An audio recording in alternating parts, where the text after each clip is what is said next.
best advice you received, and what is your best advice to professionals?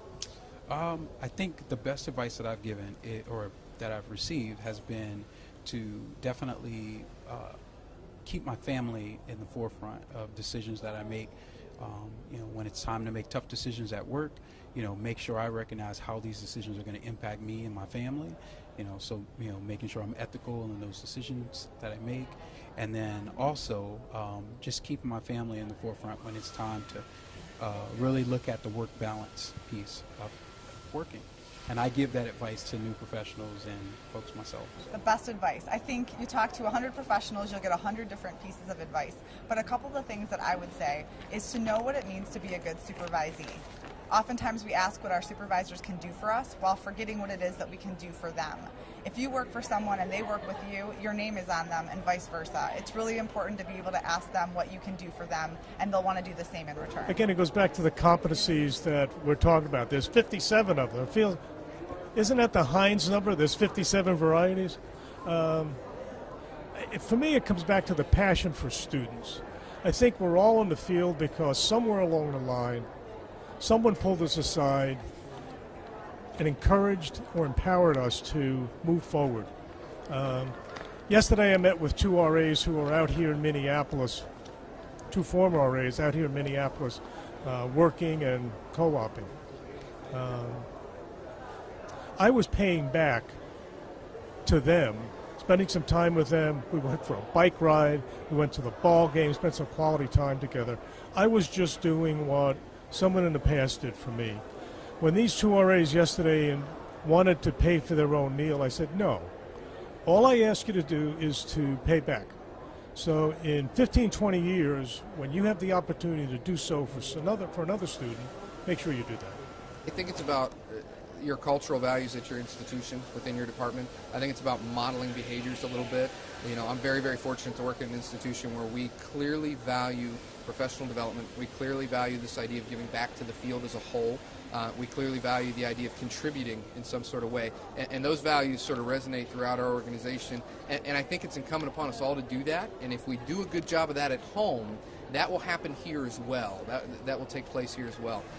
So I think that's really the secret, is modeling that behavior at home. It's so important as a young housing professional to expand your horizons beyond your own campus and be more involved, and be involved in ACUHO-I is a good avenue because it gives you an opportunity to interact with other people in the profession at other institutions, and by doing that you learn more about housing.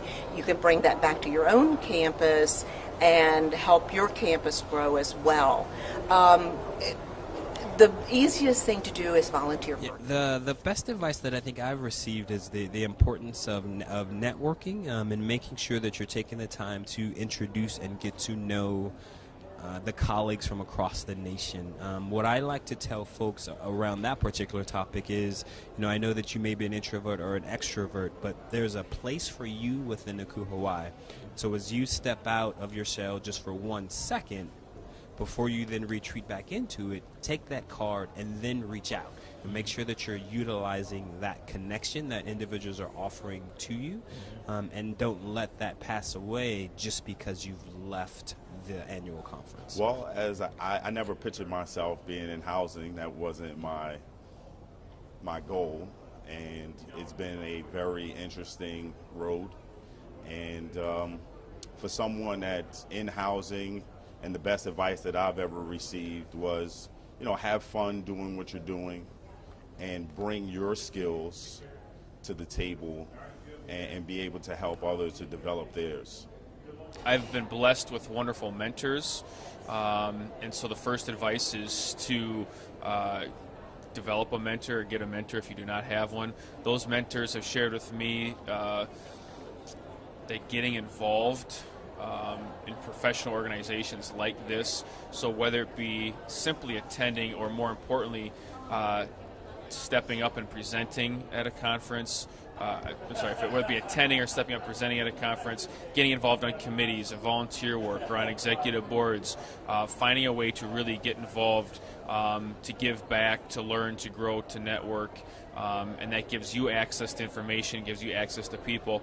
And then as that comes for you, to do the same for others. Mentor others, give others access to information, to people, to resources. Some of the best advice I received, again, was when I was early in my career. And it was my advisor, actually, with my graduate program. And I was looking at what my next position would be, where I would be going. And he told me one day to not worry so much about the title, not worry so much about the salary, but to look very closely at what the skill set would be that I would develop so that I could be who I wanted to be in the future. And I wasn't even sure who I wanted to be at that time, and when we talked about that, his next advice was, it's okay, you don't have to know what you want to be, just know what you're passionate about and follow it. And so when I'm working with young professionals now, I say those same words to them. Don't worry so much about the title or the position or the salary level. If you can live on what you're making and you can do what you feel passionately about, you're going to develop into a professional for this field that'll make a difference. Well, I always tell staff to get involved, but I tell them also not to just be involved in ACUHO-I, but to be involved on their campuses. So chairing a committee on your campus will give you the confidence to chair a committee in ACUHO-I. But when you get here, to attend sessions, talk to people, ask questions, follow up, and to present, that you've got to present. And presenting, people can be daunted by that. Typically there's somebody that will co-present with you, maybe 1 or 2 or 3 or 4 people. I've done some sessions here with far more than that. And being able to share that experience, so you just have maybe a small part of the presentation, is a great way to learn. When I've taken on some challenges of a topic that I didn't know much about, that then I started doing the research, I found that was the best way for me to learn. The best advice I've ever received about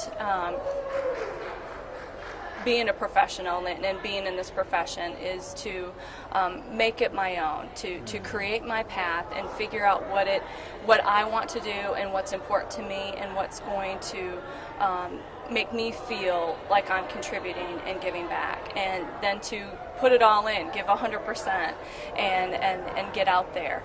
And what I would tell a younger professional, somebody who's new to the organization, would be to do the same thing, is to put yourself out there and get involved and do something greater than yourself and make this profession better. Mentorship is so important, and having a mentor who is going to help give you the confidence to make that step, to get engaged, to be involved, to stretch a little bit and reach to the next level.